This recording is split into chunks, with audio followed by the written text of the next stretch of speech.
we're all connected. And Montana is a lot like that. We're all connected. That 406, that's really important to us.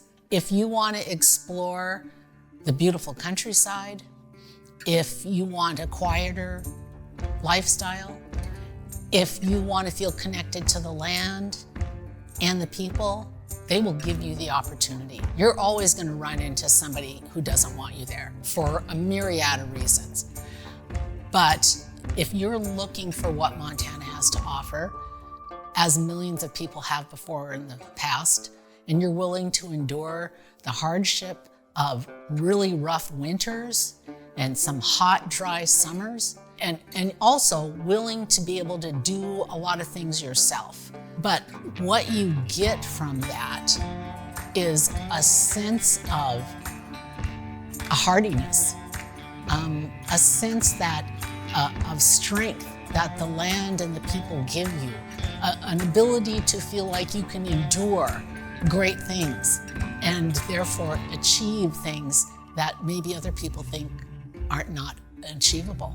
It was a huge culture shock for sure. Like, I grew up very urban in a city, and I got here and I had a lot of adjusting to do, but I've adjusted pretty well. I do a lot of backpacking and hiking, ATV and ride horses and in the mountains, fishing, hunting. You name it, I do it. A lot of the experiences I've had in Montana changed me for the better. I'm definitely a better person, better man. It's a great place to be. Last breath of fresh air. Being black has been a staple for sure, but some of the best experiences I've had has come from like the smallest conversations. It just starts with a simple, how you doing? Yeah. I've lived in Montana for about 17 years with my husband, William Henry. My daughter, Bria, is a student at University of Providence in Great Falls. This community has just become home for us. We are grateful to live here, work here, and be able to give back to the community. What surprised me most was how much people genuinely responded to authenticity. You know, if you were authentic, then people can see and feel and sense that. And when I focused on listening, building relationships, and treating everyone with dignity and respect, I found that doors opened and trust followed. I would say most of my career has been in predominantly white communities.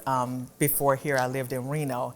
And so for me, it's not anything different or new. I've always been the only person in most cases in senior leadership roles that looked like me.